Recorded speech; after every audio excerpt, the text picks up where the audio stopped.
Hello and welcome to the sports show. This is our first attempt at live streaming. Right Oh, is onto it our really? yeah, We're actually trying it? All right. yeah.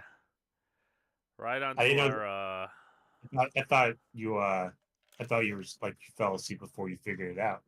no, that's what took me so long to get back to you. Gotcha. Gotcha. So we'll try to have this plan a little bit better for next week. But kind of a proof of concept sort of thing. Um Hopefully the audio works out okay. It should be. We'll see. Anyway,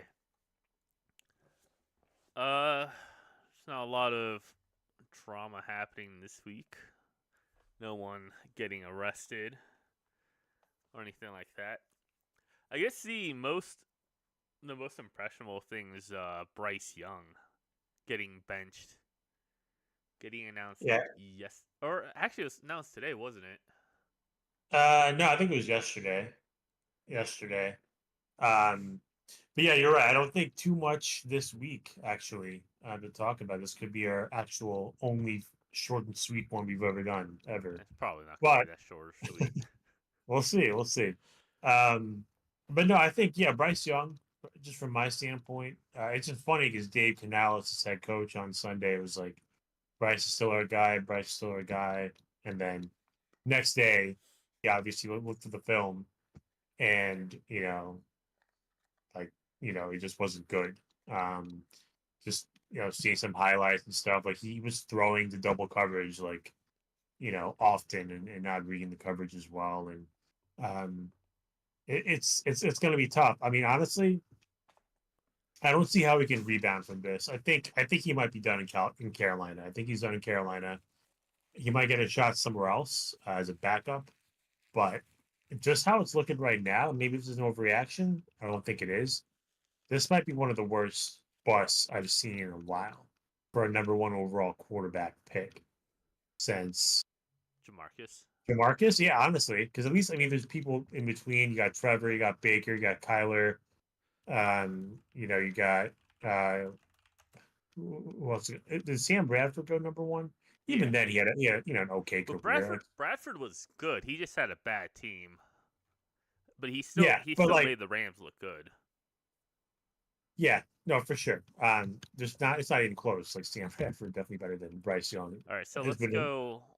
We got Bryce Young, Trayvon Walker, Trevor Lawrence, Joe Burrow, Kyler That Murray. wasn't even close. What? Sorry, that wasn't even close. Trevor Walker. Sorry. Go ahead. Go No, ahead. Trayvon Walker. Who is that? That was the first overall in 2022. What? Trevor Walker? Trayvon Walker. Trayvon Walker? Who Yeah, is that? he's a defensive end. He went number one? hmm Why do I not even remember this guy? I don't know Holy because crap. Jacksonville took him, and then Detroit He at just number kind of went into two. like a black hole. Well, so Jesus. Jacksonville took him, and then number Yeah. two, same position. Lions took Aiden Hutchinson. Okay. Yeah, I haven't heard of this guy like ever. Anyway, sorry. Go down the list. So Trayvon Walker, Trevor Lawrence, Joe Burrow, Kyler Murray, Baker Mayfield, Miles Garrett, Jared Goff, Jameis Winston, Jadavian Clowney, Eric Fisher, Andrew Luck, Cam Newton, Sam Bradford. Which, by the way, Sam Bradford is the first one to not be Pro Bowl. Trayvon Walker wasn't Pro Bowl either. Yeah. Matthew Stafford, Jake Long, and then Jamarcus Russell. No, since Jamarcus then. Because yeah, all those other quarterbacks you mentioned, some of them have been pretty good, some have just been average, but Nope. definitely better than what Bryce Young has showed so Well, far. the thing is, like, some of them have been average when you look at them, like their whole careers. So, like Jameis Winston, Yeah. arguably Jared Goff before he got moved over to the Lions, but Detroit. Well, even then he was solid with he LA. did go to Yeah. the Super Bowl. Yeah. So, Yeah, well, I would just when I said average, I thought I was thinking more of Jameis. He's a start. He could be a starter, but he's like a low grade starter. And I think yeah. Bradford was kind of like a low grade starter as well.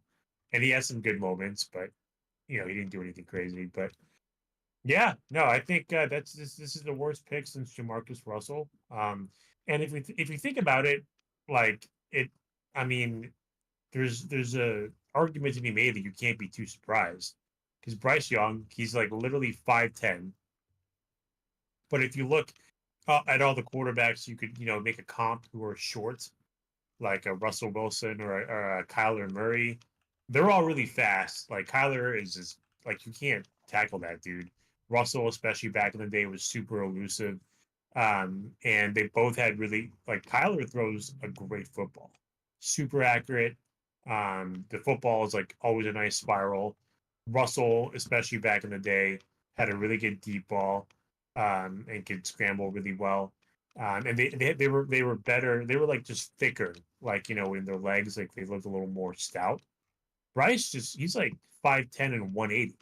Like I weigh more than him. I mean, I'm not 5'10". I'm a little bit taller, but Bryce is like, yeah, 5'10", 180. Like that's super small for an NFL quarterback. I Um, and and that shows like there's been like videos of him and like his offensive lineman. He looks like just like a midget basically, to be honest, compared to them. So it's like, yeah, I mean the measurables don't really help him. The only thing that was really helping him coming in was he won the Heisman. He's at Alabama. He was supposedly really accurate, and that was what, and he had good decision making skills, and that was what was going to get him over the hump in the NFL. But that's clearly not the case. yeah, I mean, he was kind of he had a 64.5% in college. I feel like that's nothing like crazy. Yeah, I'm kind of curious actually what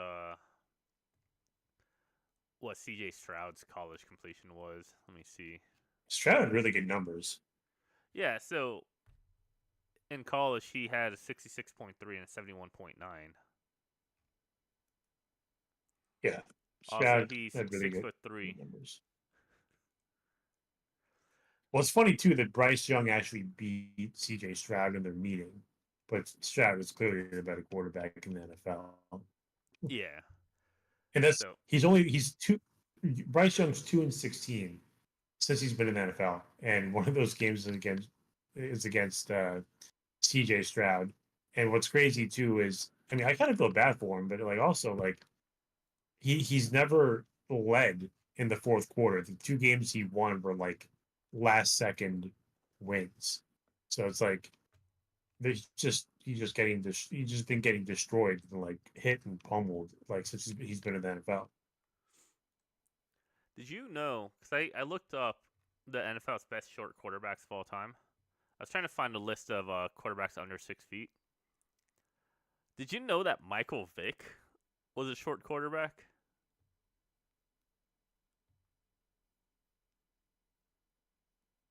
I think it's Russell. Big was like 6 foot. You are cutting out a lot. Try again. Is this any better? I think so. I mean, it's hard to tell. Okay. But yeah, no. Michael Vick was 6 feet. Yeah, I mean, I think it's Russell Wilson to be honest. I mean, He's only an inch taller than Russell Wilson. I think Russell's more like 5'10" to be honest. It says Russell's 5'11".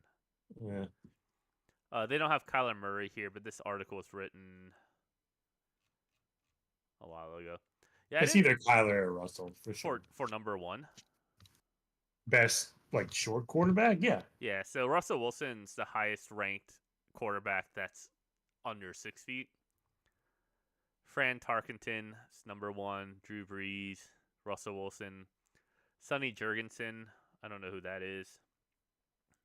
Len Drew Brees was, Dawson, I think, a legit 6 feet though. Like I think he was barely 6 feet, but we'll give it to him. Doug Flutie with 5'10". Definitely he was good. Yeah. I'd still take Russell or Kyler, but yeah. I don't know when this article was written, but it has Kyler Murray as a honorable mention. Yeah, I think when you talk about size in the NFL, height specifically, quarterback height specifically, it's really it's really hard to understand how difficult it is to be a shorter quarterback because you think about how you and I consume football. Obviously, you're a little bit different since you played a little bit in middle school and high school. But, for most people when we watch football, we're watching it, on the TV from either side angle, or we're playing video games where it's just, the high up angle where we can clearly see the whole field. I don't necessarily know, excuse me. I don't necessarily know if Bryce Young's height is the only reason why he's not doing good. Obviously, when you trade your best wide receiver to get a quarterback, you're already kind of setting up your quarterback for failure. Um, Cam Newton was talking about how when you're the first overall quarterback, you're going to a bad team, generally speaking, because how else do you get the first overall pick? Granted, you could be lucky like the Texans or the Bears, where you have the first overall pick because you traded for it. But typically, the first overall pick is going to a bad team. And so Carolina's already a pretty bad team. You trade one of your best players in DJ Moore to someone else. I don't remember when Christian McCaffrey got traded, but I think he got traded in 2022, right? Yeah, maybe like 21. Okay, 21 or 22. Yeah, a couple years ago. Yeah. so I mean, you look at the Carolina Panthers roster right now, and who's supposed to be like your guy that you build the team around? Adam Thielen? Yeah. Yeah, I mean, it's not a great roster for sure, but I mean, their head coach he was with Gino, turned Gino around, with Baker, turned Baker around. Now he's with Bryce Young, and they had Frank Reich, who's also a great offensive coach, who had Carson Wentz had one of his best seasons with him. Andrew Luck had a great season with him. Philip Rivers had a great season with him. So, So he's had two head coaches now who've had some really good offensive success in the league, and but nothing's really come out of it. here's the issue with Frank Reich as a head coach, and we'll talk about him first. He did well, but he had pretty impressive quarterbacks already. But the Colts had a team. They weren't great, and I don't think Frank Reich really did anything for the Colts to help them excel past like some of their weaknesses. So I think one of the Colts' biggest weaknesses um is that they don't really have a good deep threat for wide receiver, right?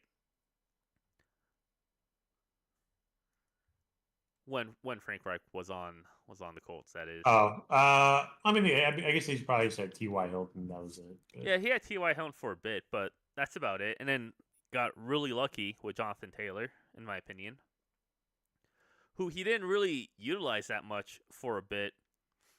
Um, and then their current coach right now is you just said his name, yeah, Dave Canales. but Dave Canales, he upturned Geno Smith around, but Geno Smith in 2022 also had one of the best wide receiving cores in the NFL that year with Tyler Lockett, DK Metcalf. Um, who else did they have? I think their running back was pretty good too, wasn't it? Yeah, I forgot who the running back was. I'm trying to look. It's so hard to find old rosters. Also, I have to sneeze so badly, but it won't come out. But yeah, Tyler Lockett, DK Metcalf. I guess they didn't really have a good running back. Kenneth Walker. He was all right. Um, but how many Bryce Young games did you watch last year? Out of curiosity. I probably just a few. I mean, watch that many Bryce Young Yeah, games. I don't think I watched a single Carolina game. So I went back to watch some of his college highlights after I found out he got benched, and then read some articles and stuff. And I guess the biggest thing with Bryce Young is he has bad footwork. And you can kind of tell because even in college, he would scramble a lot and he would throw. And he was throwing to a really impressive Alabama team. Just look at some of the wide receivers that he had in 2022. Oh my gosh. I wish it was easier to find rosters. No, I think he had Devontae Smith, right? Then he had Jalen Waddle. And then he had one other guy, I forgot his name. But yeah, those are the main two, and there was a third really good guy as well. And it's also on a team that is pretty notoriously good, right? I don't remember the last time Alabama's been bad in college. Oh yeah. It's almost like Alabama quarterback syndrome. Same with Mac Jones. Like had a really great season in Alabama. In the pros, it's a little bit different, you know. So Has there been a good Alabama quarterback? recently, Tua's the best out of all those three. Um, you know, but he's got his own other issues as well. I mean, do we consider Jalen Hurts never started for Alabama, right? He transferred. Oh, sorry, I forgot. Yeah, sorry, Jalen too, but he wasn't actually very good with Alabama. Like he got benched because he wasn't playing as well. But then he went to Oklahoma and Yeah, did really well there. So yeah, Jalen Hurts, but I mean, depends if you want to count it or not as but far as they also had pretty good wide receivers. I mean, it's just a well coached team. There's the yeah. other thing, and I say this a lot about Caleb Williams. Sorry, I have a lot more energy now that I was able to blow my nose. um, the other thing is, and I was saying this a lot about Caleb Williams too. The NFL is significantly faster pace than it is in college. And when your selling point is, mobility in college, but you're not fast, that's that's a huge red flag, right?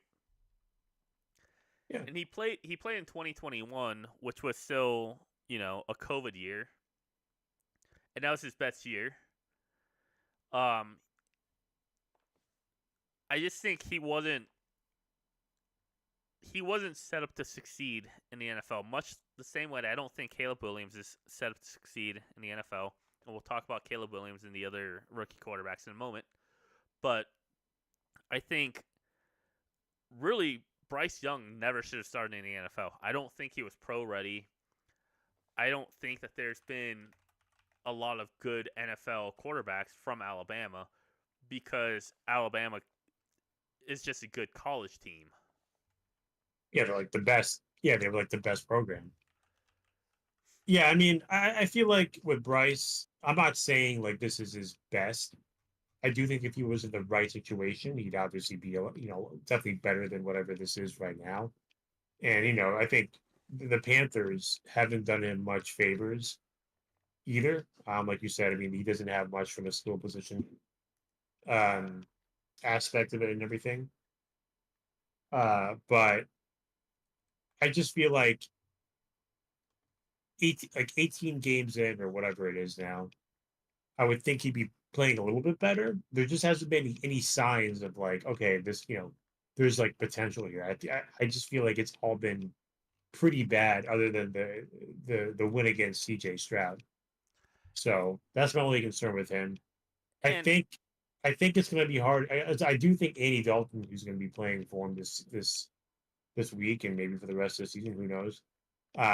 I think he's actually going to be, he's going to play better. He's a more experienced quarterback. He's a veteran.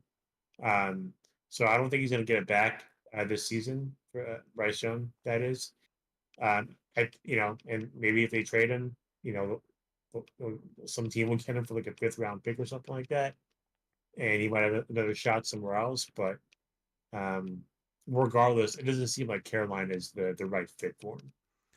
and I think I was watching.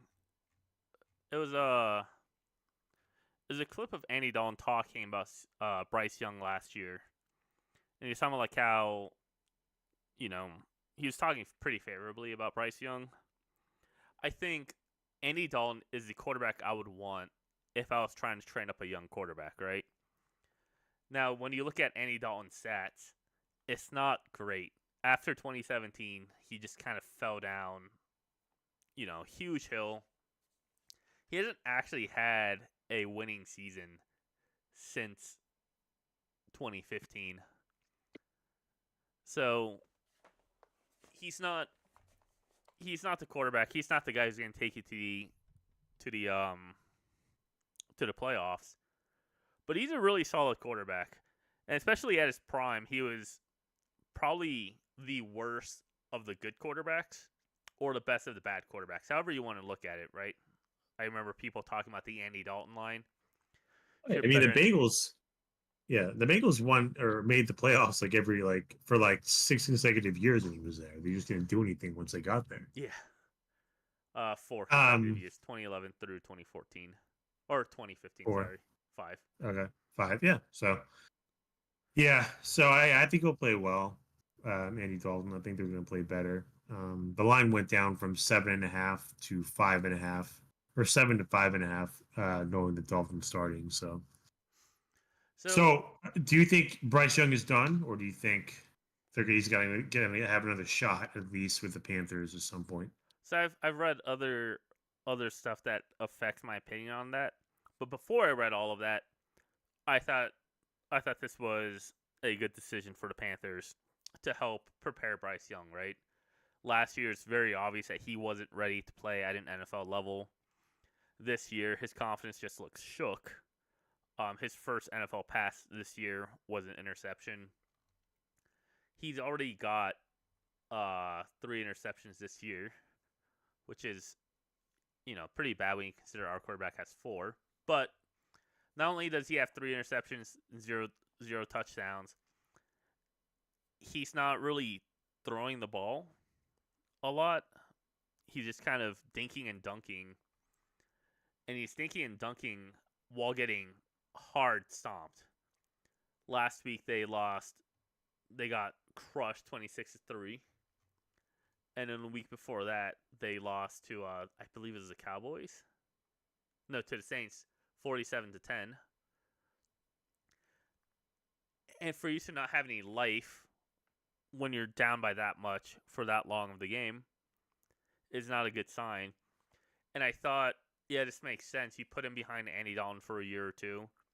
You start building up your team. You start building up a better offensive line. You start building up wide receivers who can catch the ball. In the meantime, you work on his footwork. You work on his confidence. And all of that. So initially, I thought, no, Bryce Young's not done. He's gonna come back. But then, Bryce Young announced that he had no idea he was gonna get benched. And that's not a good sign. When you Yeah, don't talk to your quarterback about benching them, that is not a good sign of that doesn't necessarily mean that they're trying to get rid of him, but it certainly does a lot in terms of trying to build up that confidence in your quarterback. And I don't really think that that's anything you recover from. Someone was saying that Bo Nix needs to get benched. I don't remember who, but someone was talking about Bo Nix should get benched until we can build up wide receivers and let him build up his confidence. And I saw another article kind of point out that there's never been a quarterback who started his rookie year or started week 1, right, of his rookie year, who gets benched, who later comes back and plays for that same team. I couldn't verify that. yeah, But yeah. We can't. I mean, we can kind of talk about the rookies now too, and I don't think we could bench Bo Nix at this point. I mean, you can't. I mean, first of all, it's 2 games. And second of all, like you said, you can't just search your rookie quarterback and bench him. You had to make that decision prior to the season starting. Like if you wanted a veteran presence, whether it was Stidham or Wilson, he's not not really a veteran, but he's got some years of experience. You would have started them first, and then if they didn't, work out, then you had Nix. So, man, when you said Wilson, I was thinking of Russell Wilson for a second. I was like, no, oh, Zach, that wasn't yeah, that's not an option. yeah. No, Um, I agree. yeah, yeah. So I think, yeah. So we both agree, and I think Sean Payton. I mean, he's gonna just ride it through no matter what happens this season. I feel like he's gonna change it up with how he's gonna call plays or whatever. But he'll ride it through, and I think Bo Nix will improve game by game, including this next game against the Buccaneers. I think it's kind of, I know the Buccaneers have played well, but their defense isn't as good as the Steelers or the Seahawks, in my opinion. And I think, the Buccaneers came off like kind of an emotional win against the Lions after losing them last year in the playoffs. So this could be a semi trap game for them, which could benefit us. So we'll see. But I think I think Bo didn't look great last week, but it was a really tough Steelers defense. Not gonna lie, like that's actually a really good defense. And I think Peyton might have been asking him to do too much. I think he needed some more simpler reads to kind of get him going a little bit. He did have really bad interception in the end zone, and that totally messed up the dynamic of the game. That's on him. But there's still things to like. We just gotta, keep playing the games and get him more experience. So, um, how do you feel about Knicks Well, so in the past? before we jump over to Bo Nix, I do want to say one last thing about Bryce Young. Oh, we're done with Bryce, dude. I'm Just over like the Bryce. Panthers. I'm over the Bryce. All right. I think it's really telling that he has actually thrown in his 2 games um less yards than Bo Nix has week 1 or this past week against the Steelers. Nix threw for 246 yards. Bryce Young so far has only thrown for 245 yards this year. Um, Clearly something happened in the offseason that's affecting him. And in the same way that the Broncos kind of never really gave any quarterbacks a chance to be good, because even when you look at Drew Lock, who's probably our most consistent starter since Manning left, he had to work under different offensive coaches. He had to work under different head coaches. He had to work under different quarterback coaches.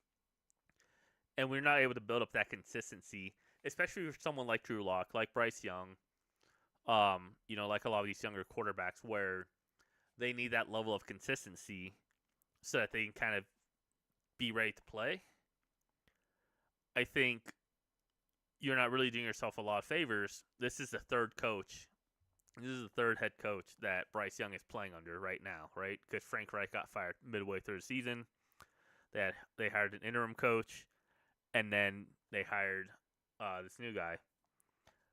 So I hope it's not the end of Bryce Young, but I don't think his confidence is there.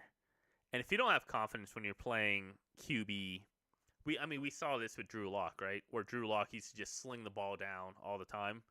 And we didn't win a lot that year, but he looked a lot better than the next year where you can tell that his confidence was, shook. And he just wasn't making the same throws. He wasn't trying to win games. He's just trying not to lose them. And that's not a very good way of winning games. I So, agree. Yeah, you got it. all You right. got to you got to think it through a little bit more. 100%. Um, Same page. So yeah, I mean, rookie quarterbacks. Kind of have my opinion about Knicks. What are your thoughts about Knicks?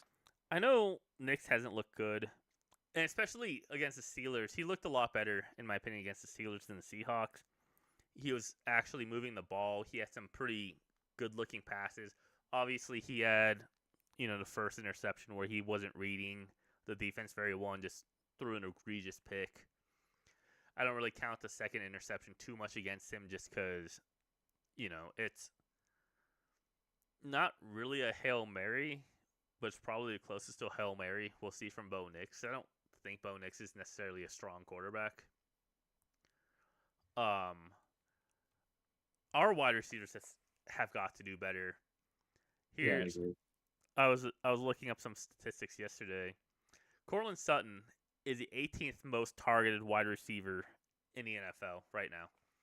and I was kind of concerned because I was thinking maybe Nix is just not throwing to Cortland Sutton. I know that was kind of an issue that we were having last year with Well, Russell Wilson. 18th isn't too bad. I mean, No, 18th it's really good. yeah, Like exactly. some of the people on this list are ones that you would expect to see: Cooper Cup, Amon Ross St. Brown. But he's just not having any catches, right? It's kind of Yeah, like he's the got point. 16 targets, Cortland Sutton, and 5 receptions. Oh yeah, that's a terrible percentage. And some of that is on some of that is on um Bo Nix. Bo Nix is overthrowing wide receivers left and right. Mostly to the right, as we found out. But he's he's overthrowing a lot of his wide receivers. But somehow this only seems to be a problem with Cortland Sutton, who is 16 targets with 5 receptions, and Greg Dolchik, who is 11 targets with 5 receptions. Josh Reynolds has 13 targets for 9. Um, Davon Vele, I don't know who that is, but 8 targets for 8 receptions. Javonte Williams, 7 targets, 6 receptions. Lil Jordan Humphrey, 6 targets for 4 receptions. Um, our other running back, Jaleel McLaughlin, 5 for 5. Like, and then Marvin Mims, who we're actually not throwing to, is 3 targets for one catch. So, yeah, I think putting all of this on the wide receivers is not fair. I saw some of the bad throws that he had. He also, I noticed this a lot against the Steelers or against the Seahawks. He also doesn't really give his wide receivers a chance to catch the ball a lot of times. He throws it too low if he thinks that they're covered too hard, and for deeper balls, he kind of just zooms it over their heads. But it's kind of concerning to me that our number one wide receiver, and we're throwing it to him like a number one wide receiver, 16, like I said, 16 targets, is only catching them 30% of the time. I agree. I mean, yeah, I think there are definitely some big drops, and I mean I texted you about like Dulcich. I'm like, dude, like I've seen like this kid like drop 3 balls this game. Like he said he's usually pretty reliable, but yeah, I mean like that last game he was just lots of drops. Yeah, I mean just from everyone. Like there were drops. Nick's has some good throws that should have been caught that weren't caught. He has some bad throws that were on him. It's just like we're not in full sync right now. And at least it's still early in the season to be kind of like, figure some of this stuff out. Um but yeah, we're just not there yet. But I feel like we're gonna get there soon. It was. I'm trying to find it. Oh, there it is. So if you look at his pressure percentage, our O line is actually pretty good. Let's see the easiest way I found to Yeah, but find. we can't we're having trouble running the ball though is the problem. Yeah, no, our rushing is pretty bad, but in terms of pocket time, so our passing Like pass protection. yeah, he's at 2.4, which is 1 2, which is the third best in the NFL right now. Okay. So the So best is Arizona Bills, and Indy, Jacksonville, Minnesota, San Fran at 2.6, with a big like asterisk on there. Well, I guess that is pocket time. So that's the average time before the quarterback throws or the pocket collapses. So we have the third best pass protection, but somehow Bo Nix is our leading rusher with like 60 yards combined. that's crazy. That's actually really crazy. Yeah.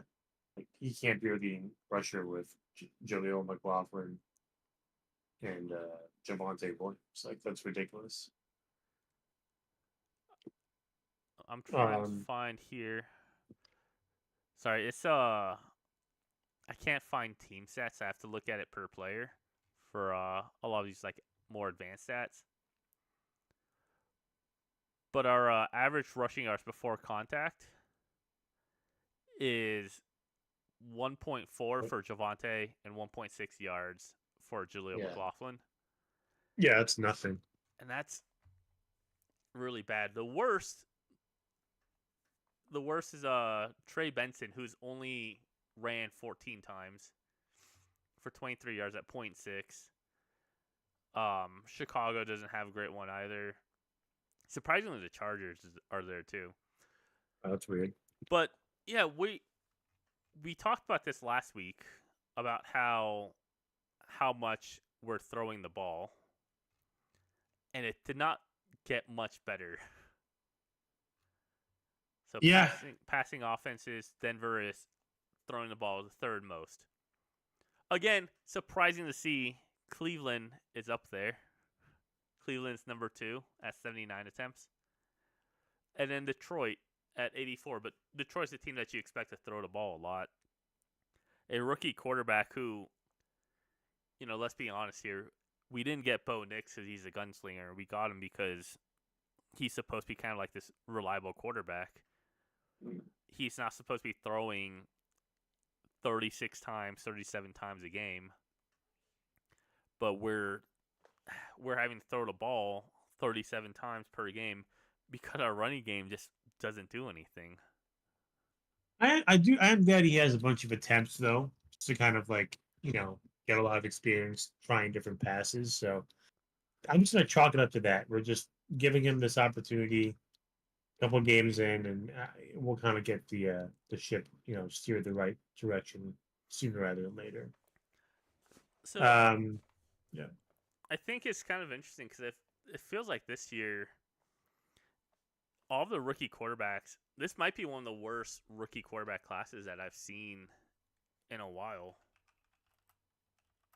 Yeah, from the start. I mean, I think the stat is first time I think ever where I don't know if it's ever, but yeah, none of the quarterbacks who have rookie quarterbacks who have thrown a touchdown yet. Still 2 weeks in, which is kind of crazy.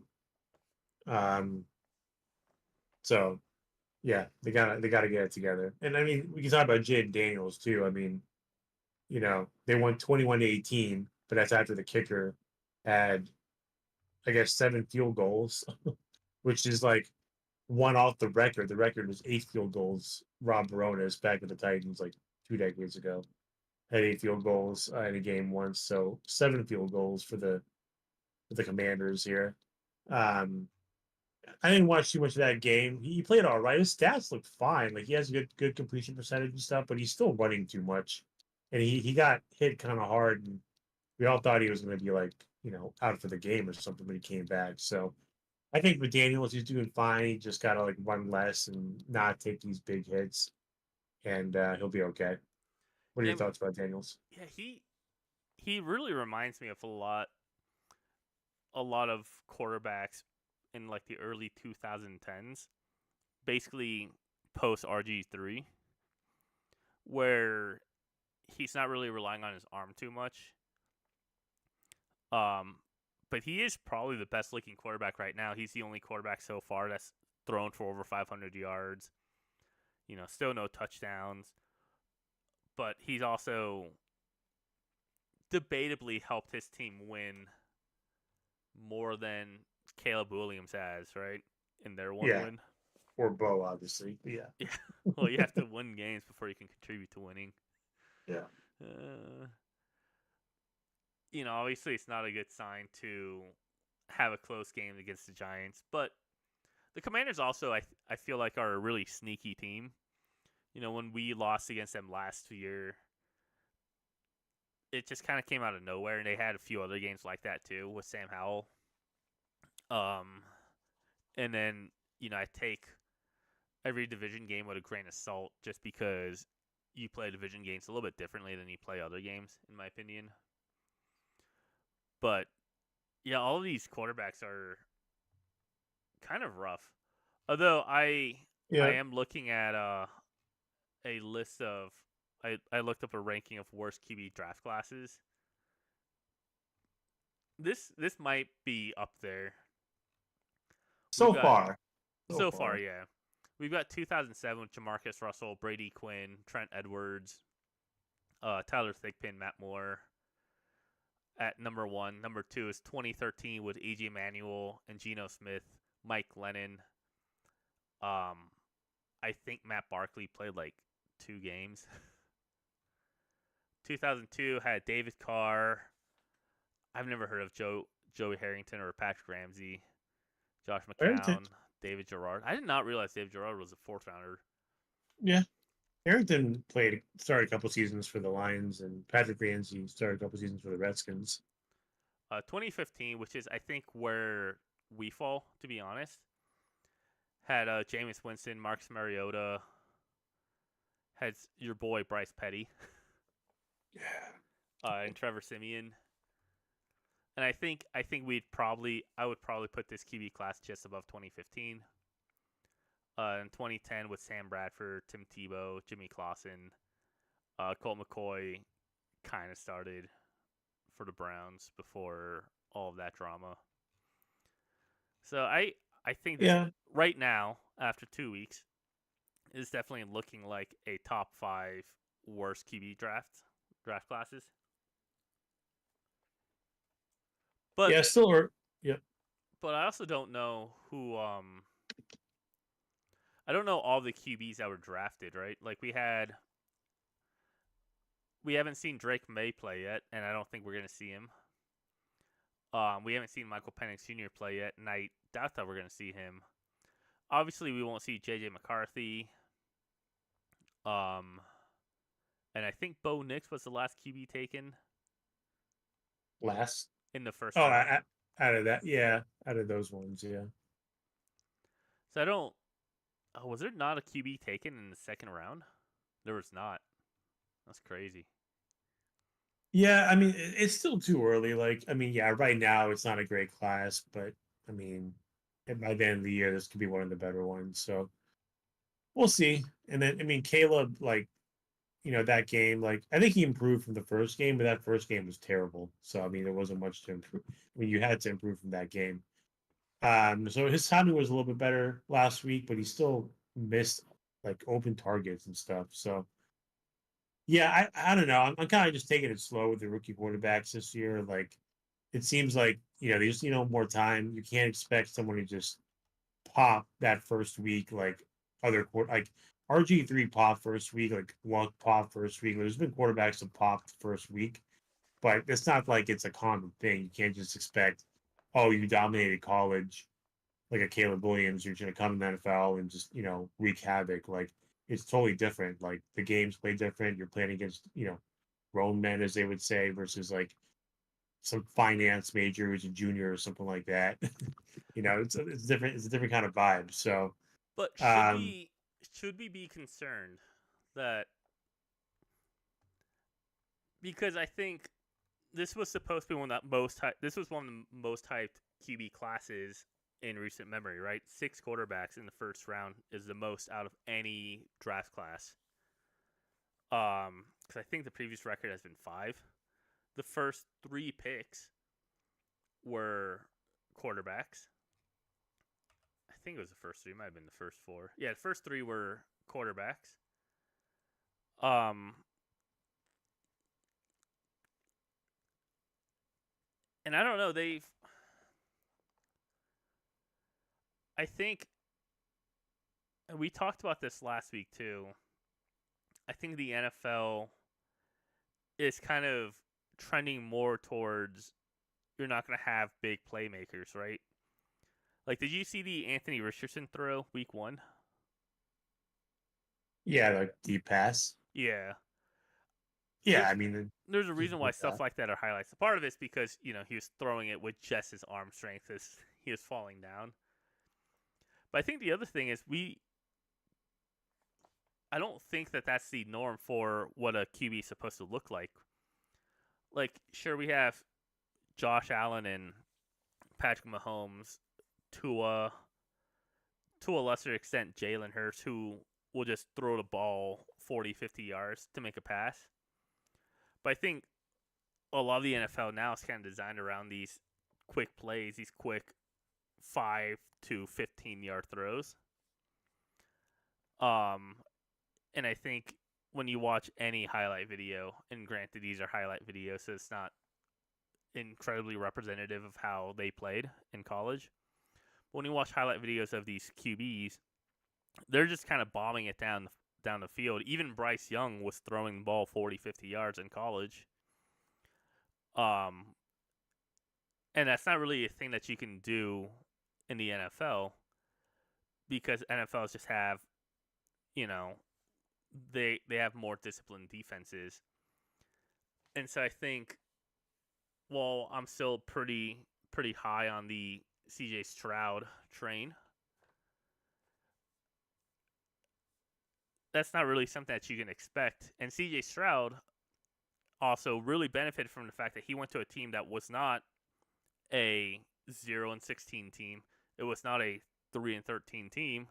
He went to a team that was doing pretty good, and he just happened to fall there because of Cleveland, which is a similar situation that the Bears are kind of in. So I think the Bears will look really good next year. But, you know, the Texans have been rebuilding for a while, and that's what CJ Stroud was able to come into. Caleb Williams, Bo Nix, and, you know, to a lesser extent, Jaden Daniels are all coming to teams that really have nothing. We spent so much money this offseason trying to build up our offensive line, and we have one of the worst rushing offenses in the league and have some of the worst wide receivers in the league right now. So, yeah. Yeah, no, I mean, I think I will see what happens. Like I said, still early, 2 games in. Let's reevaluate another 2 games and kind of go from there. I know we were going to do fraud or not, but you talked about our game against the Bucks next week, and I'm really curious on your thoughts on that because I'm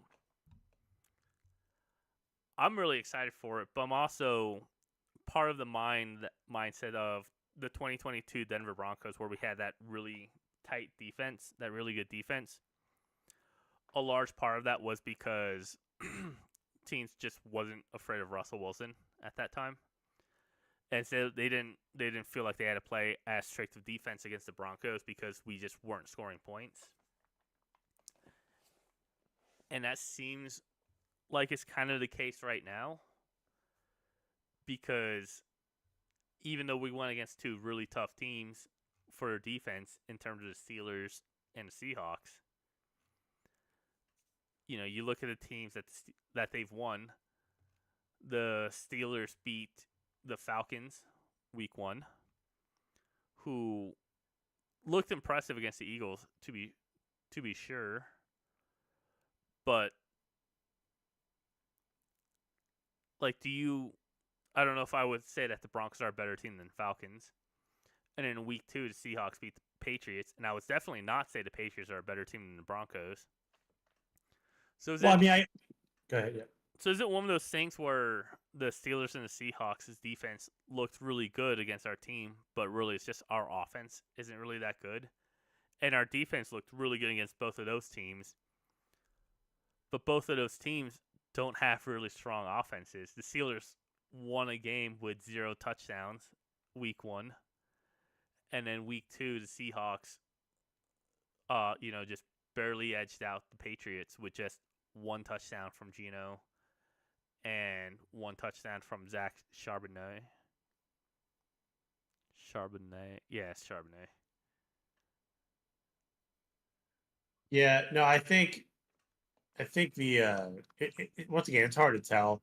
I do think the 2 defenses that we faced are really good. So it's still hard to tell how good our offense can be after facing honestly two of the better defenses in the NFL. And on the flip side, it's also hard to tell how good their offenses are, the Seahawks and the Steelers offenses. You know, after facing our defense. I do think our defense is definitely better this year. I think, Vance Joseph, after that, 70-point drubbing last year, I mean, he's got a lot of, pride on the line. You can't have anything like that happen this year. But I think our defense is playing well. I just don't think we're doing enough on offense because of the other team's defenses.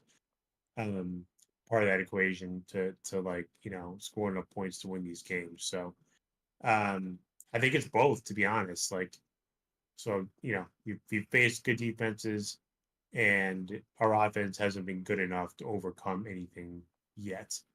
With a rookie quarterback. So And yeah, there is something to be said that so far you know, so far everything we've gone against are undefeated, right?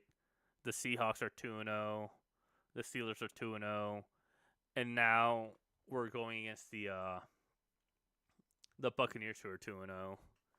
So it's I not mean, like yeah, we're going against incredibly weak teams, but it is kind of yeah. disappointing that we're just not able to do enough to beat a Justin Fields offense that couldn't And, score a touchdown week 1. and at least everything's close, right? We're not getting blown out or anything. I mean, Yeah. we had a one-score game against the Steelers, and we had the ball towards the end to try to tie it up. And then we were ahead for half the game against the Seahawks in Seattle. So once again, it's not like we're getting blown out or something. Like there's things that are like you can point to that is a positive. You got to just like continue to progress on moving forward.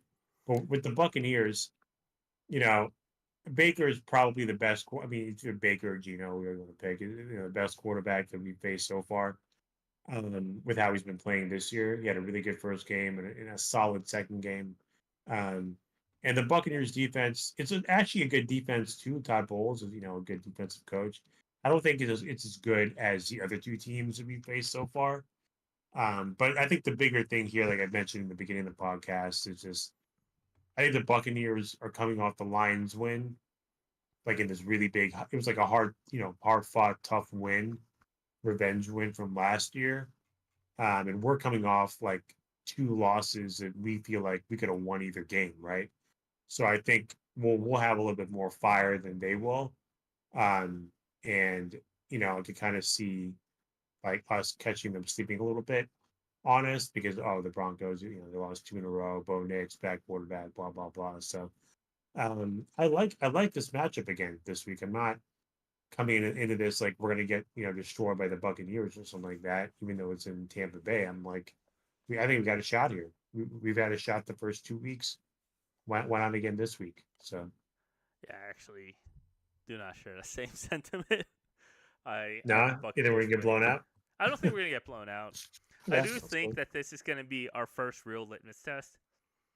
Like, I think this is going to be where Bo Nix kind of has to prove I deserve to be a starter in the NFL.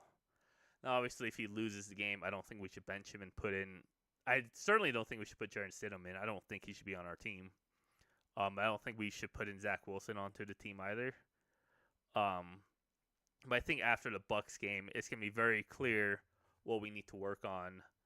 And I don't actually know when the Broncos have their bye, but that's gonna be when we can decide. Okay, is our problem our offensive line? Is our problem Bo Nix not making reads? Is our problem wide receivers dropping stuff? Is our problem that our running backs just suck ass? You know, I think that's gonna be a really good litmus test because I think the Buccaneers are pretty middle of the road defense, right? They're 19th in rushing yards, and they are fourth in passing yards. Oh my gosh. Okay, yeah, they're fourth worst in passing yards, and so I think this is going to be where Bo Nix kind of has to make that stance of I deserve to be a starter in the NFL for the next 5, 10, 15 years. I don't know how long quarterbacks play for. At least 5, right? And I Yeah, think because yeah, and I don't think it's too far of a stretch to say that this game is really going to shape what the Broncos look like next year. Because I can very easily see in a world where we start 0-3, where we don't go to the playoffs, this is finally Sean Payton's team. He doesn't have to deal with all the stuff that John Elway did to the team. He doesn't have to deal with all the stuff that previous head coaches did to the team. This is his team. This is the quarterback that he handpicked. That he was even bragging about, right? Because he had the whole, I tricked the Vikings to take J.J. McCarthy. He let go of a lot of key players in the offseason. He let go of Tim Patrick. He let go of Justin Simmons. There's a third one that I can't think of right now. And I think if we look bad against the Buccaneers, specifically if we look bad, right? Not if we lose 24-23, all of this goes out the window. But if we lose 24-10, if Bo Nix throws, 3 interceptions, or if the Buccaneers just kind of blow us out of the water and score 40, 50 points, I doubt that they score 50, but 30, 40 points, and we manage 10, 13 points, I think that's going to really kill the Broncos' momentum for the next while, to be honest. And I think, the fact that the Broncos are such a legacy team is kind of riding on this week of at least we have to look good, even if we don't win.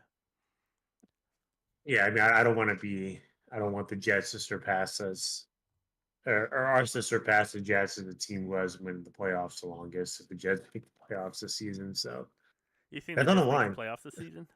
I mean, I put him in. Yeah, I put him in my prediction. I still So don't know about that. I But don't know about it either, but they're in for now, based on my prediction. we've been going for about 56 minutes, 57 minutes. I am hoping that this thing is still recorded. It says live. OBS is hearing both of our microphones. I really should have probably just texted Carrie like, "Hey, can you check out my stream real fast? Does it sound okay?" But we're gonna end this podcast off with two last segments. Longer of the two is going to be fraud or not. We're going to look at every 0-2 team and 2-0 team and see if they deserve to be at the top or at the bottom. And then we're going to look at some of the games that are going to be happening this week that you and I are. I don't know if excited is the right word to use, but the highlights of this week. Yeah, I like it. All right, so let's go with 2-0 teams. This is just by division. We've got the Bills for the AFC East. We've got the Chargers and the Chiefs for the AFC West. I don't know why I typed Stellars. Well, we have the Steelers. Yeah, I mean, I don't think we have to go by it. Let's just start by let's just name a team and let's just say are they a fraud or are they not? Well, okay, so let's look at these 2-0 teams, right? Bills, Chargers, Chiefs, Steelers, Texans, Seahawks, Vikings, Saints, Bucks. Of those teams, which teams do you think deserve that 2-0 honor the most? Let's go with top three. Top 3 2-0. Yeah, and then we'll do a deeper breakdown, but just. In fact, I want to do this completely blind. I'm going to type my answers out. You don't have to. And then. Well, I mean, I'll say mine would be. I'm going to go with. I'll just throw the Chiefs in there just because of what they've done. But I'll go Chiefs. I'm going to say the Saints are for real, and I'm going to go with the Bills. All right, that's really close to what I have. I had Saints, Chiefs, and then I was torn between the Vikings and the Texans. Honestly, I think that there's a pretty big drop off between Saints and the Chiefs, and then the Bills, Vikings, Texans. Bills are that Arizona win. That was a good win though. After what Arizona just did to LA, so Bills looking good.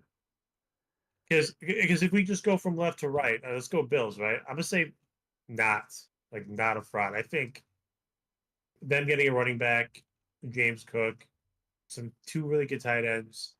Not the best receivers, but solid receivers, and of course a good defense. I think the Bills are good enough to definitely make it to the AFC Championship game. So I don't know. I know you put a lot of credence into the win against Arizona. I still don't. I think even with your Korean brother, Kyler Murray, come on, and Young Hu. Yeah. Is he on that team too? Isn't he? I don't know. Pretty sure he is. Uh, Last time I No, read was it's on Matt Falcons or Prater. something, but No, you're right. okay. He's Falcons. This is the other bird team. So here's the thing: is Kyler Murray just looked like an NFL player in the Cardinals Rams game. And when I say NFL player, I don't mean the NFL that we watch every single Sunday. I mean Madden NFL. It just looked like he was playing against easy mode AI bots.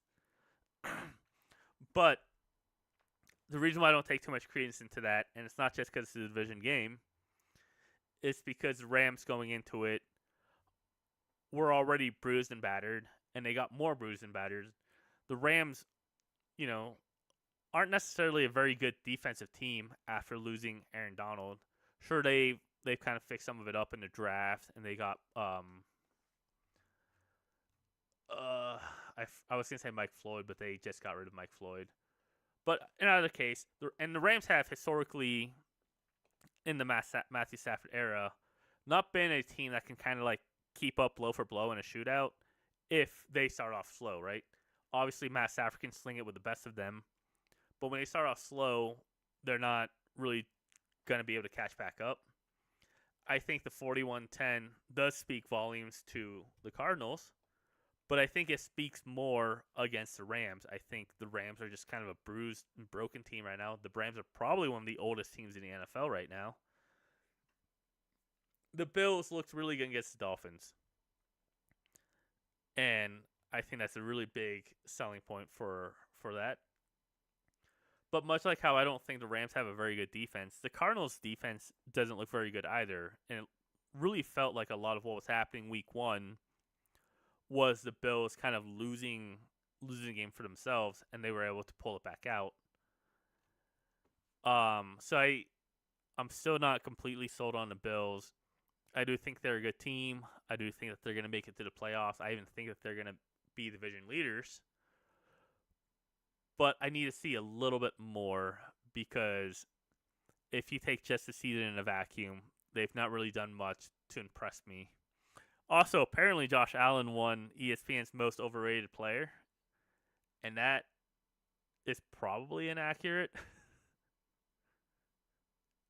Yeah, I don't think he's overrated. I think he's properly rated, to be honest. So I do think Josh Allen is still, top 5 quarterback in the NFL. 100%. He's a top 3 quarterback, in my opinion. Still, But I don't know if the Bills are a top 5 team in the NFL right now. I still okay. need to see a little bit more from them. So you're going fraud for now. I'm going nuts for the Bills. Chargers. I'm gonna go nuts. I think with Harbaugh, they got the physicality back. They don't need Justin Herbert to win shootouts every game now. These last 2 games, like 22-10, 26-3. Solid wins. They got like really good line play. The defense, I don't think it's like as good as it's been so far. I mean, playing against the Raiders or playing against I mean, the Raiders looked legit last week against the no, Ravens. yeah, but still Gardner Minshew. He's solid, but I'm not gonna be like Gardner Minshew was crazy. one game away from making it to the playoffs last year.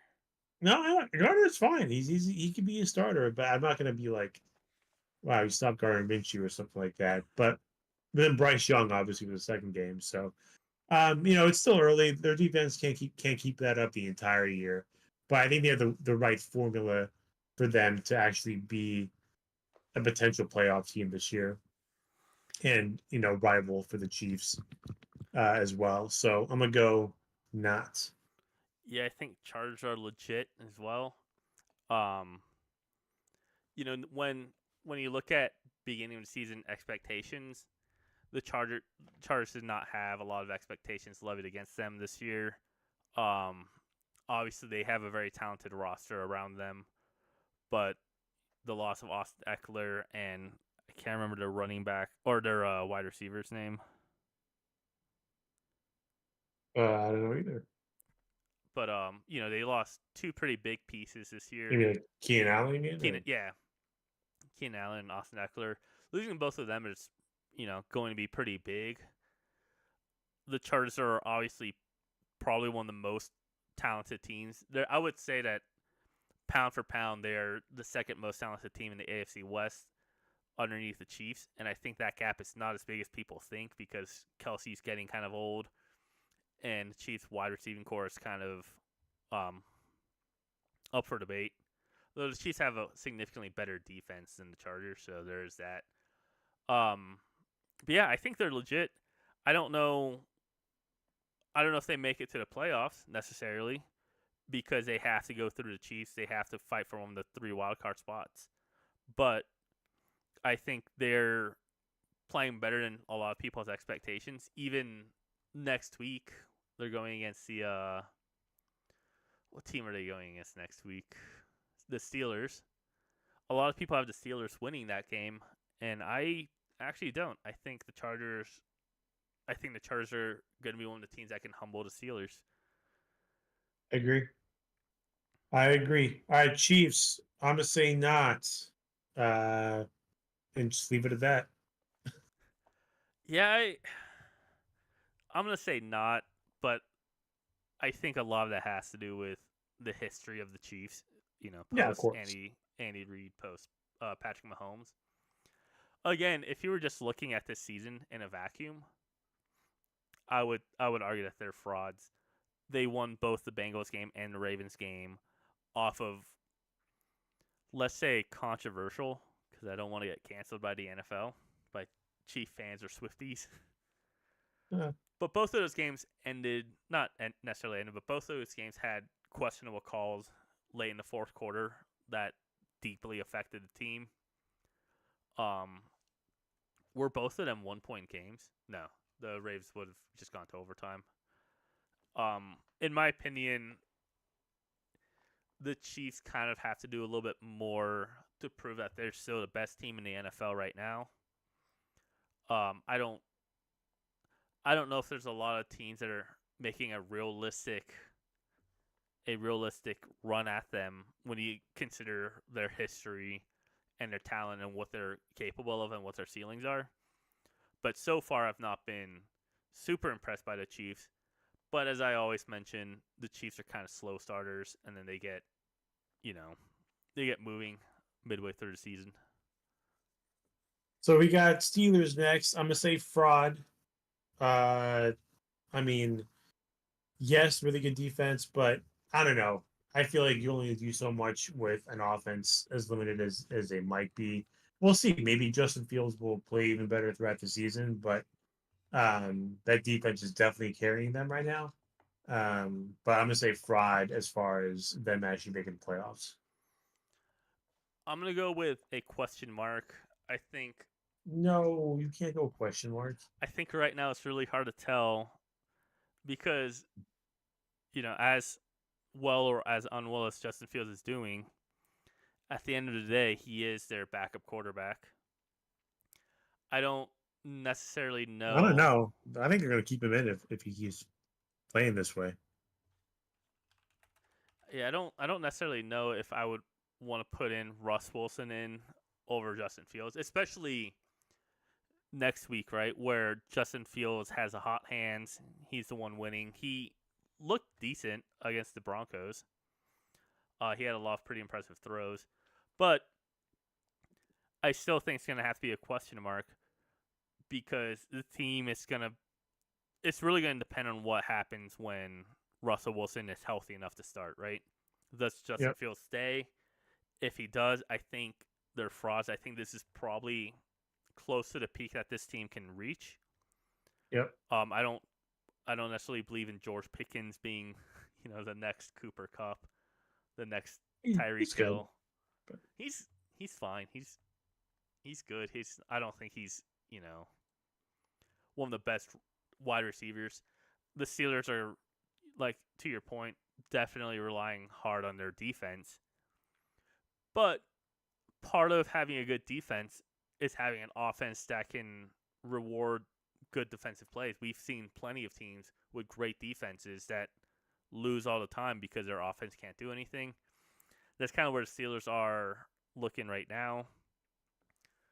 They've, but in both of their wins were very close wins against teams that I don't necessarily think are very good teams.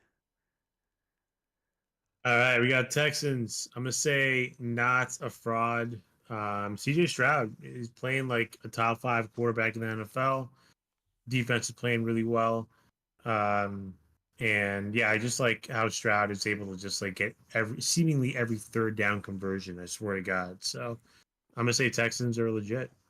I think they're legit too. I think this Bears game honestly might be their low point of the season, and it was Yeah, still a win. They still got 7 sacks. There are. I yeah, was talking to Matt about this earlier. Um, there are 30 quarterbacks in the NFL right now who have been sacked less times all season than Caleb Williams was against the Bears, or Caleb Williams was against the Texans. My bad. yeah. I think they're legit. I think they're just gonna get better. We're still at a point where what's his name? Stephon Diggs is not looking like their best wide receiver. And when you can say that about your team, you know you're doing good offensively. They've got Nico Collins and Tank Dell, who both looked really good last year. Stephon Diggs, who on almost any other team would be a number one wide receiver. And then you got Joe Mixon, who you can tell the Bengals are missing Joe Mixon right now. So I think the Texans are only going to get better from here, and I'm already impressed with what I've been seeing. Agreed. Seahawks, I'm gonna say not a fraud too. Look, I mean, I know it wasn't like a crazy good victory against the Patriots, who were 1-0 before that game, but that's tough going across country to, face a team three different time zones away. Just look at the victory. Beat the Broncos, obviously. But that defense, I think, is really legit. And I think the offense, while it's not like high flying or anything, is balanced. I think it's a very balanced team. And I think right now, I mean, that whole NFC West is like upside down. We got, I think right now the Cardinals and the Seahawks are playing the best in that division. With like the Niners third, Rams fourth. Even though the Rams have had two brutal losses, like that first loss against the Lions, they could have won. The second loss against the Cardinals was just they're just beat down. So, but anyway, I think the Seahawks are legit, and I would not be surprised if they made the playoffs. I think I want to put a question mark for them too, but I'm not going to. I think they are legit. I think their offense still has a lot of room to grow. As I mentioned earlier, they have a really good wide receiving core in DK Metcalf and Tyler Lockett. I'll go ahead and throw Noah Fant in there. He's, when you think of tight ends, he's probably not one of the first people that you think of in terms of a good receiving tight end. But he does good enough, and he still helps open up the rest of the offense. I will be really curious to see how Gino does against a not good defense. So I'm gonna go ahead and say that the Broncos have a good defense right now. Yeah, And then obviously the Patriots are staying in these games because of their defense. So it'll be really interesting to see how the Seahawks do against the Dolphins, who don't have a good defense for some reason, even though they but have they Patrick also don't Ramsey. have, they also don't have two of those, so it'll be interesting to see how that offense is against that defense. But Yeah, I mean, I think the Seahawks probably win against the Dolphins. I would think so, but not no Tua. Yeah. All right. Um, so not a fraud, right? Yeah, not a fraud. All right, Vikings. I'm gonna say not a fraud either. Sam Darnold's looked really good. We actually haven't talked about him that much, but Sam Darnold's had two really good games. I forgot what was week one again? Forgot who he beat week one. That's the But Giants. oh, Giants. So not easy team in that sense. And obviously any team's easy, but it's the Giants. But he had a really good game. He was 12 for 12 at one point. And this last week he beat the team he was on last year, the 49ers. And 49ers always is a solid defense. So that was really impressive for him to get that victory. And Vikings are 2-0. I like that team. Justin Jefferson's probably the best receiver in the NFL. Defense is just okay, but they're just really well coached and kind of balanced. So um, I don't know how far the Vikings are going to take this, but I think they're a legit team. They're going to be a good outing against any team this year. So I'm just saying out of fraud. I think I want to, with everything in my being said, there and agree with you. I've got my friend Trent, who's a huge Vikings fan. My uncle's a huge Vikings fan. I've liked the Vikings for a bit. I've liked Adrian Peterson before he snapped his kid's arm, and Percy Harvin, and you know, but Yeah, casual. yeah, I like Justin Jefferson. I really liked Kirk Cousins when they was on the Vikings. I'm just listing off things about the Vikings that I like because I'm gonna go on a limb and say I think that they're frauds. Yeah. Um, I think the win against the Giants is impressive. It's a little less impressive when you kind of realize that the Giants are not a very good team. They've got all the tools there to be a good team, at least defensively, but they just weren't clicking. Week one jitters, what have you. Uh, this game against the 49ers just feels like a fluke. Um, I think part of that is Sam. The 49ers, more so than any other team in the NFL, are probably the same exact team that they were last year. And I think Sam Darnold, you know, was able to capitalize on that. And really, it's not like the 49ers played poorly. I think they just had a lot of dumb mistakes, I guess. They just couldn't convert third downs. They weren't really finishing drives. But they were only 4 yards behind total passing yard or total yards. They were ahead in passing yards and behind in rushing yards, which makes sense because when you're behind, you're not really going to be running the ball as often. I need to see a little bit more from the Vikings than this to say that they're a legit team. I'm not I'm not willing to write them off. I'm not saying that they're a bad team. When I just don't think. I guess we should probably explain this whole fraud or not thing a little bit better, right? Because I don't know what metric you're using. When I think of a 2-0 team or an 0-2 team, 2-0 to me is, they're one of the best. And so when I say a team is a fraud, I'm not necessarily saying I think the Vikings are a bad team. I just don't think that they're a great team, as a 2-0 record would imply.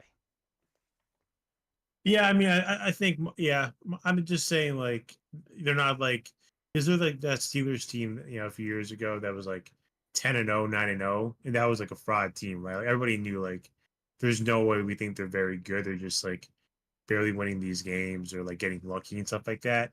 So it's tough to say exactly the exact definition for me. It's just more so like a team that I think is going to be solid this year. I'm not saying like a top three team or anything like that. It's just like they have a good chance of like making the playoffs. Kind of like team is kind of what I'm thinking about. Not like they're going to start 2-0 and then lose like 7 games in a row or something. You know what I mean? So next team, the Saints. I'm actually all on the Saints bandwagon. If you drop 40 points 2 weeks in a row, I don't care who it is in the NFL. I'm in. Especially with Clint Kubiak, coming in as offensive coordinator. Kind of turning that team around. That Derek Carr had a crazy stat. He was like before like a certain drive, like he had scored some points for like 15 drives in a row, either a field goal or a touchdown until the end of the game against the Cowboys. I think it was snapped. But that's a crazy stat to do that. I mean, I wish the Broncos had even half of that, like They would just have scores. yeah, I just have get to 20 points for Pete's sake.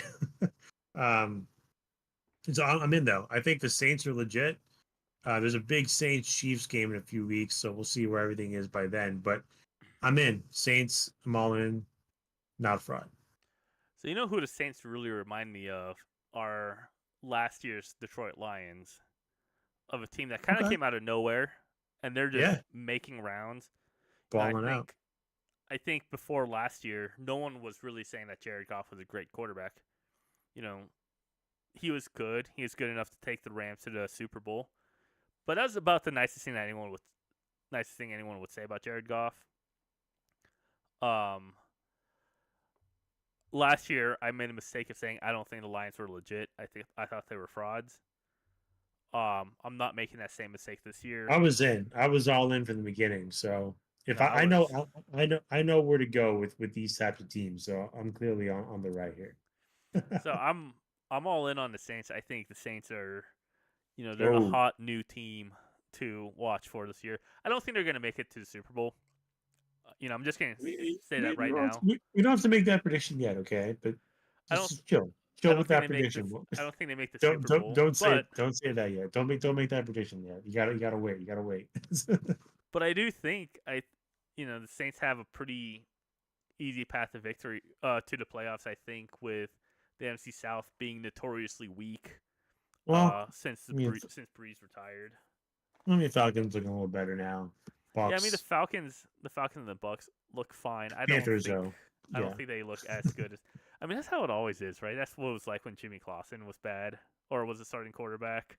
Well, I can't do it for a while, but yeah. Actually, I guess it was the Bucks that were the bad team in the Yeah, the NFC Bucks were South for a bad while. the Bucks were the ones that were bad like for 15 years. But But no, I um see the Saints, you know, being a second seed, third seed in the NFC behind the Cowboys and the 49ers, I think is fair to say. But, yeah, I'm pretty in. I I wouldn't be surprised if they're a 1 or 2 seed. I'm just gonna go all out right now. Um, all right, Bucks. You know what? I'm gonna say this was one of my closer ones, but I'm gonna say not a fraud. Get based off of the definition I gave you. I do think they'll be in playoff contention. I don't think it's just like a fluke if they're 2-0. I mean, they beat the Lions, who beat them in the playoffs last year, like I said. So, Bucks look good. Baker looked really good that first week, especially. So, not a fraud for the Bucks. I think I'm going to agree with you. I like Baker. I've liked Baker for a bit, especially after the Browns kicked him off. Um, I was saying last year too that I thought Baker Mayfield, was a top 10 quarterback in the league, and I think that's still true. He's got a great team around him. Um, yeah, why not? Who do you have winning that division though? Saints or Bucks? Saints. Yeah, the Saints winning. I think Yeah, I I do got too. Saints.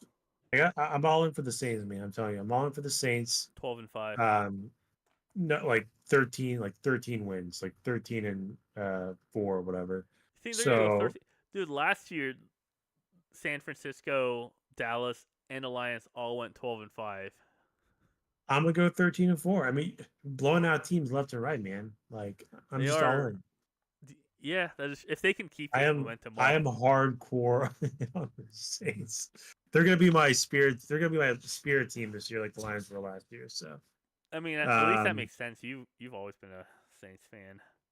yeah, I've always had a thing for them. I mean, obviously not like Broncos, like it's Yeah. different. But all right, let's go to the teams. So we finished the 2-0 teams.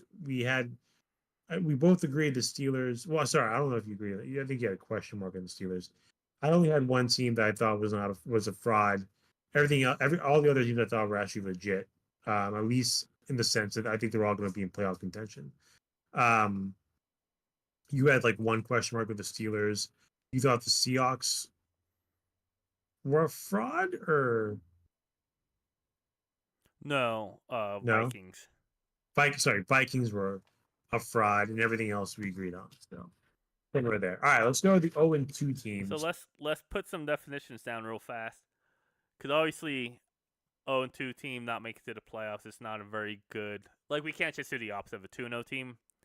I think an 0-2 team, fraud or not, we are basically arguing if they're going to be bottom 5 of the league, bottom 10, something like that, right? Let's go bottom 10.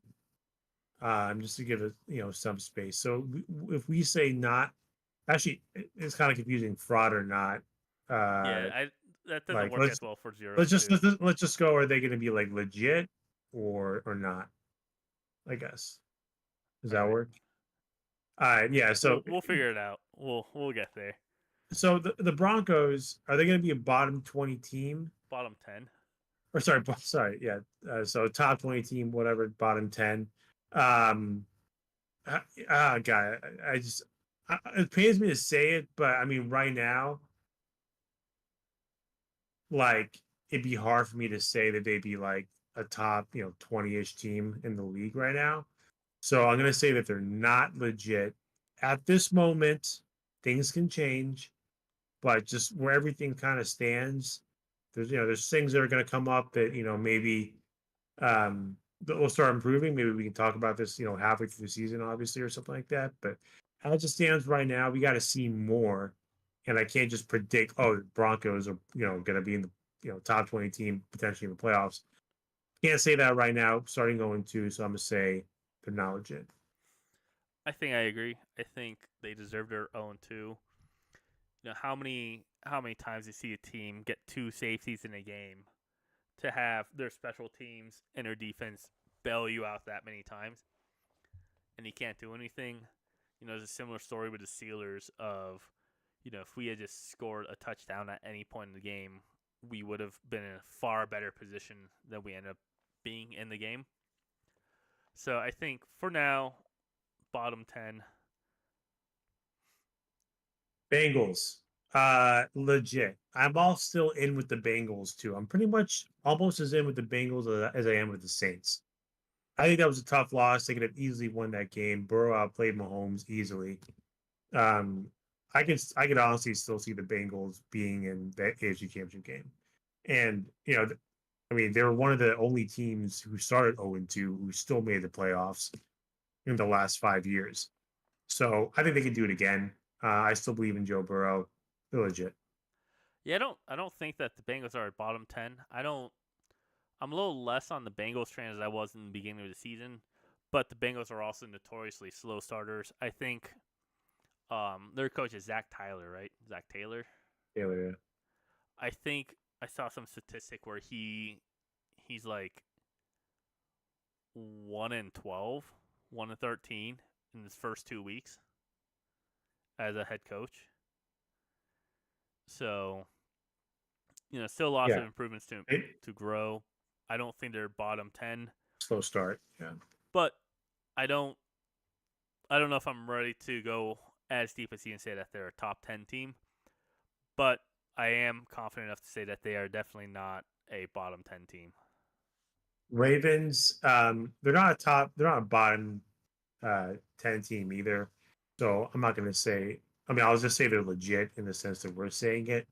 But I don't think they're going to make the playoffs either. I think they'll be somewhere in the middle this year. I'm not getting that same vibe with the Ravens team this year.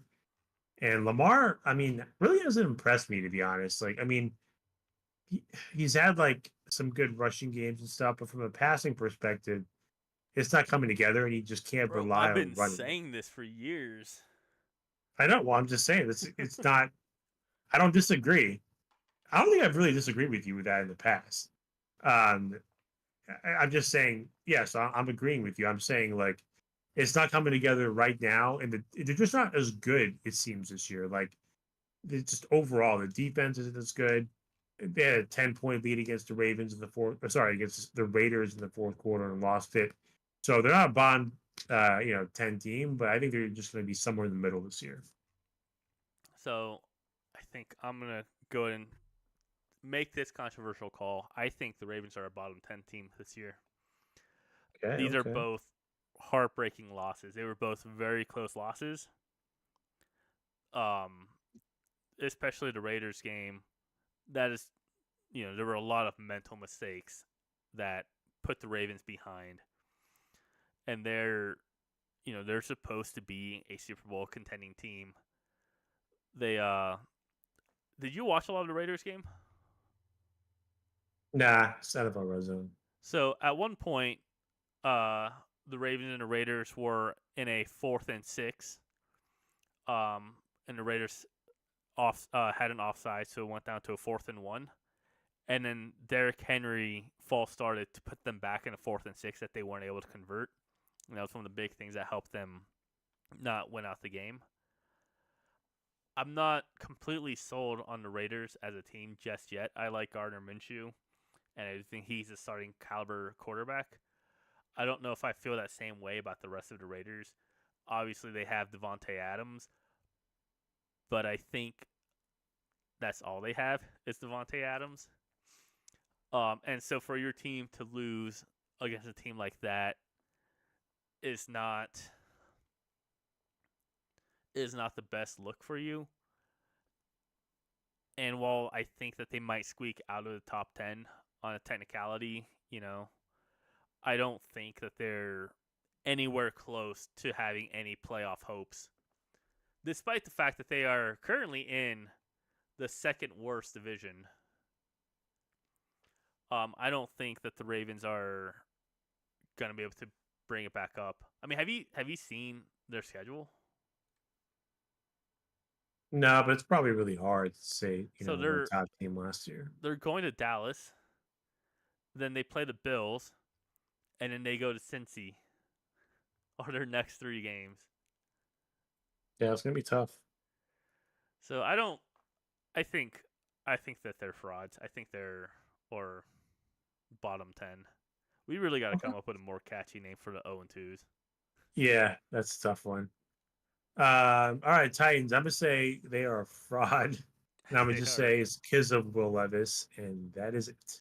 they are they are a bottom 10 team. You and I were talking about this before the podcast of the coach, you know, basically talking shit to Will Levis. Will Yeah. Levis already has confidence issues.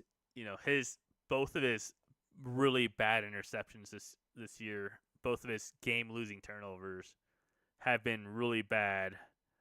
I think Will Levis has an opportunity to be a really good quarterback. Um, I just don't think that the Titans are the team that's going to do it for him. At least not this year. Agreed. Jaguars. They are not legit. Trevor Lawrence, like 3 years in, he's just not a very good quarterback, honestly, at least in the NFL. He's popped a couple times. They made it to the playoffs, beat Herbert, but I don't know. I'm just not seeing it. Like, I'm not even seeing like a spark, like, oh, maybe it was close, he'd have a good game, but they still lost. It's not a very good team. So they're not gonna really be in the playoff line, in my opinion. I hear. I said it, this year. I'll say it again. The Jaguars are a very boring team to watch. They don't Yeah. really have that spark.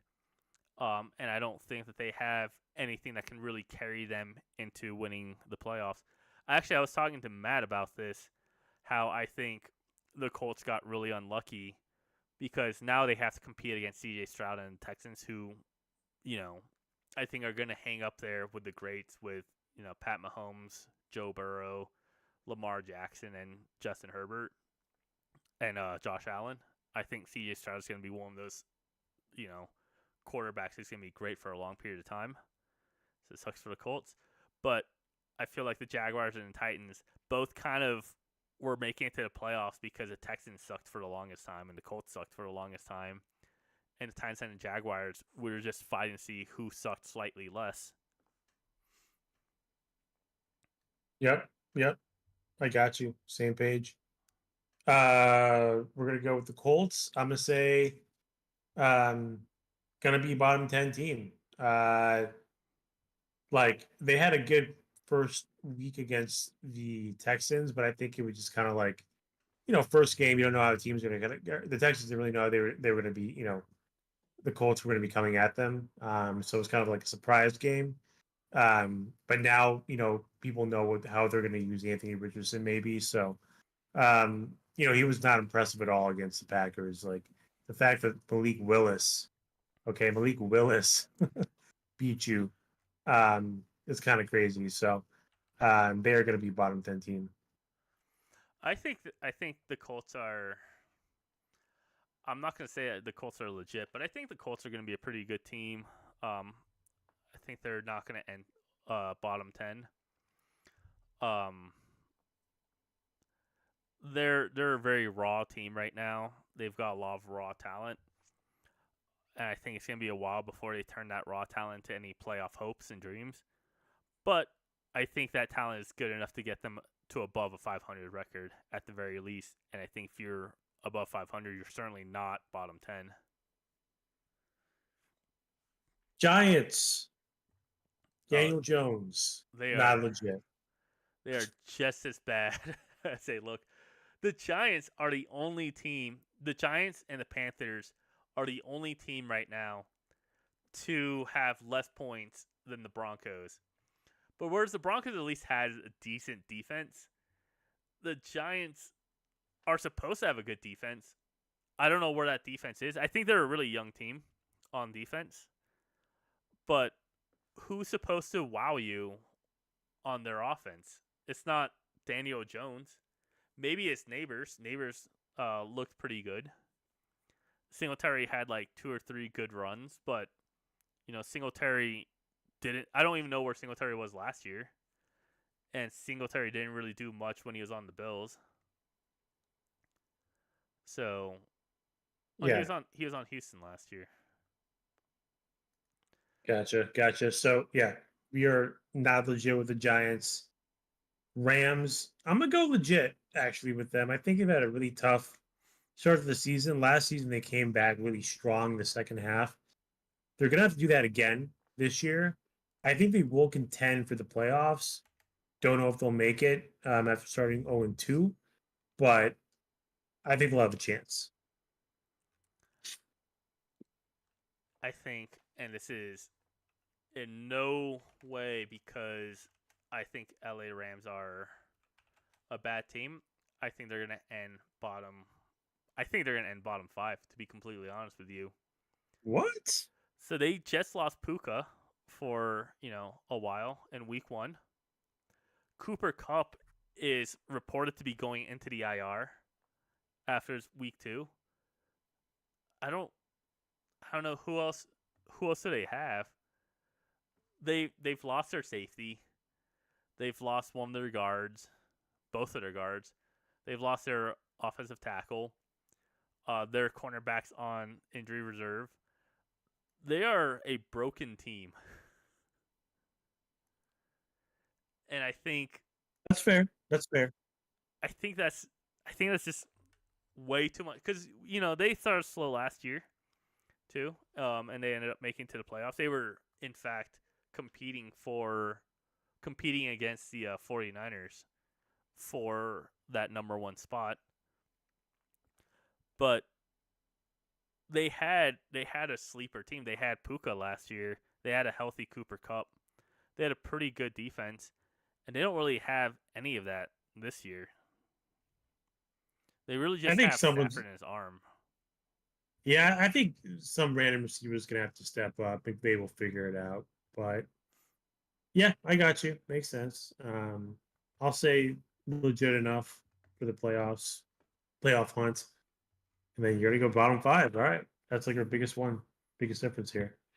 And then Panthers, I think we can both say not legit, right? I mean, shit. The conversation that I feel like is more interesting with the Panthers are they gonna be the worst team in the NFL or not? Are they And still going to be an NFL team next year? yeah, like I don't even know what team would contend for their number 1 overall pick.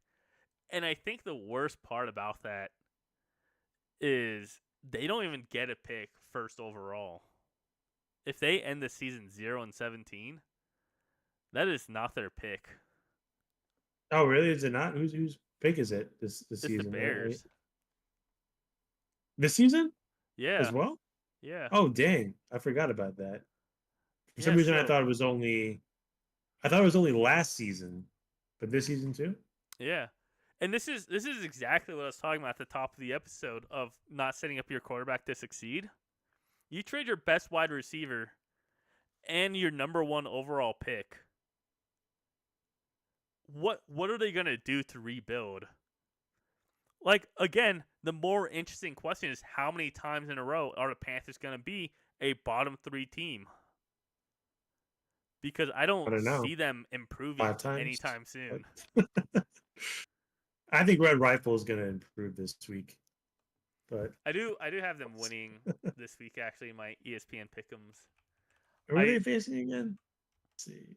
They're playing against Raiders. Oh Yeah, wait, no, who knows? I don't have them winning against the I wouldn't be Raiders. surprised if I wouldn't be surprised. You never know with Red Rifle. We'll You see. know what? I need to push ahead somehow. I'll say the Panthers gonna win. It might. Dude, last week my pick'ems went poorly. Holy shit! I got 1, 2, 3, 4, 5, 6, 7, 8, 9, 10, 10 games wrong last week.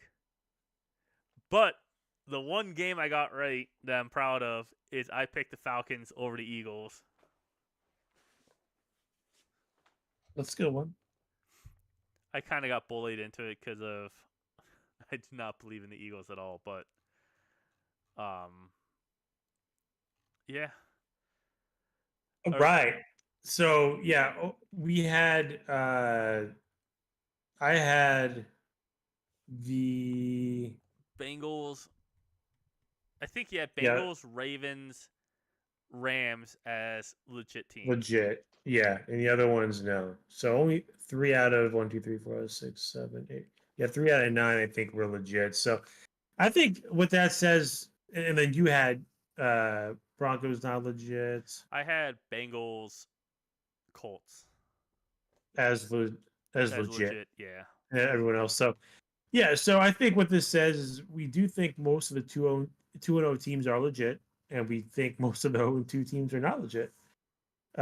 So it's kind of like where it's supposed to be. So we'll see what happens.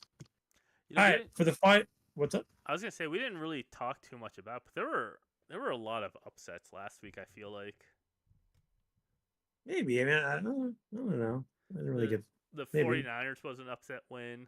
The Saints was an upset win. The Colts Uh, or the Packers Saints, I were.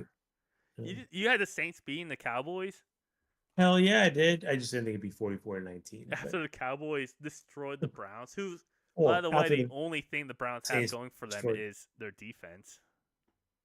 That wasn't an upset though. I mean, I feel like I think it was just crazy how much they won by. But I mean, after, according to ESPN, 91% of the people thought that Dallas was gonna win. yeah, I mean, just for me personally, but I mean, yeah, I mean, I guess there was a couple games. I mean, Packers, debatably Buccaneers I Lions. guess That was a pretty Raiders. close one. I guess Raiders. the Raiders won too. Yeah, Cardinals. I guess we can count as like, I mean, especially winning by that much. Yeah. And then the Yeah, that's about it. Falcons. I don't know if that was like I mean, I was kind of like a pick 'em in my opinion. Dude, But, again, according to ESPN picks, 96% of ESPN does people not rule us. 96% of the people thought the Eagles were going to win. I mean, I know Falcons look bad week 1, so I get that. But I thought the Falcons would bounce back personally. So yeah, there was a few upsets, right? This is the problem with us not doing game to game predictions. You know what we should do is we should do a pick'ems, just you and I, so that we at least can track them. Let's do it. Let's do it this week All right, after the podcast. yeah, I'm gonna eat dinner after we record this, but yeah, no, we'll Let's set it up. let's go to the last segment just real quick. Let's pick one game, just one game that you think is going to be like your focus. Like what is interesting aspect about the game? For me, that one game is Cardinals versus or Lions at Cardinals. Interesting game. Both teams are 1-1. One team's going to be 2-1. One team's going to be 1-2. Don't want to be under 500 after week 3, obviously. But I'm kind of interested to see the dynamic of this game. The Lions, really good team last year, really good offense this year, have looked good, but need to kind of find their rhythm a little bit. And the Cardinals are coming off a huge win against the Rams, beating them by 31 points. And interested to see what happens here. Like this will show. I think if Cardinals win, it's going to be like, okay, they're actually legit. They beaten two, what we think are good teams back to back. Obviously, the Rams are not, but they had more people in that game than they're going to have moving forward. But anyway, two good, straight wins if they beat the Rams and the Lions, in my opinion. So I think at that point you got to say they're really legit, especially if they beat them by a lot. Yeah. And then the Lions, if they kind of like win this game and kind of get back to where they were last year, you'd be like, okay, well, tough win or tough loss against the Bucks that could have gone either way. Good win against the Rams when they had everyone on their team, and then you beat the Cardinals, right? So who just dropped 41 on the Rams, who you also beat. But anyway, I think this is just an interesting game. Just a lot of different dynamics with it, and like whoever wins is going to be like have a good step forward versus a lot of other teams. So, what about you? I have two honorable mentions, and I'll only briefly talk about those two games. Texans Vikings, I think pretty interesting because these are both 2-0 teams. They're both younger teams. The Texans are obviously way younger than the Vikings are. I guess I'll say that they're both unproven teams. The Texans had the one really good year. The Vikings are coming off a better season than everyone thought they were going to. And then Ravens Cowboys, both of them just coming off of really, really tough losses. And both are trying to bounce back. Both are trying to prove, hey, we're, a top 5 team in the NFL. So I think, my analytical podcasting brain says those are going to be the two interesting games. But my Unga Bunga high points are fun wants to say Eagles Saints. I've been shitting on the Eagles all season long. I've been shitting on the Eagles since they were 6-0 last year. Yes, you have. But Jalen Hurts is an exciting quarterback to watch. I don't know why. He feels like he should just be a more boring Lamar Jackson. But he balls out. He's a really good rusher. The Eagles have a lot of good offensive tools. But the Saints have dropped like 90 points this year. And Right. that's got to mean something. There are teams last year who have scored less than 91 points the entire season, and the Saints just casually did it. I actually don't know if that's true. I don't think that's true, but I get what you're trying to say. That's certainly not true. The worst scoring team last year was 236. Yeah, I mean, like they would have to be like the Panthers. So yeah, they'd have to average like literally like single-digit points a game. yeah. So, but still, like 91 points is a lot. No other team even comes close. Yeah, to usually you 91 would get that points. maybe like in 4 weeks, not in 2. So Especially in a year where we haven't had a lot of exciting offensive games. The Saints have been a pretty big breath of fresh air. thank God. So I am really excited to watch the Saints and the Eagles just kind of ball out. The Cardinals, I think, are the second highest scoring team right now. Eagles. But Cardinals, I think. Yeah. No, actually, yeah, it's the Cardinals and then the Bills. But huge asterisks on the Cardinals because they did that off of one baller game and not consistent play. So, which I guess could be said about the Bills too. But yeah, I'm really excited to watch that game. Unfortunately, I'm not going to be able to watch most of it because this Sunday I am going to a festival. I'm going to be missing a lot of the games. I'll try to catch some highlights. Jay's always going to a festival. I swear to God. I don't know. You're always the one that has like plans during podcasting. It feels like I never actually. I went back to go look, and it didn't happen as often. It just felt like it was happening all the time. Yeah, I guess I just you had the other festival last week, so I was just like, oh yeah, now What like festival? Jay's The beer festival. Yeah, so I'm just like, yeah, Jay's going to festivals every week when you're not going to festivals that much, but Well, no, but this one is on Sunday. we could go Saturday, but I think Saturday's gonna be really busy. And I can't take Friday off. I don't think. I mean, I'll find out. I would like to watch. I would like to watch the game, but yeah, it's gonna be a really exciting game to watch. I hope. For you guys, for your guys' sake. We should still have a regularly scheduled episode next week, even though I'm gonna be out for a lot of Sundays. I still keep up with the games. I still look up scores and highlights.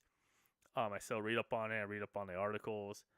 When I can, I'll watch highlight videos of more of the games, and I watch other people break down the games as well. So even though I'm not gonna be able to watch the games directly, I'll still be able to speak intelligently here. But oh man, this is even more nerve wracking now that it's a stream. You wanna take us away, and I'll try to time it to hit stop recording or stop streaming. Yeah, you've listened to the sports show. See you next time.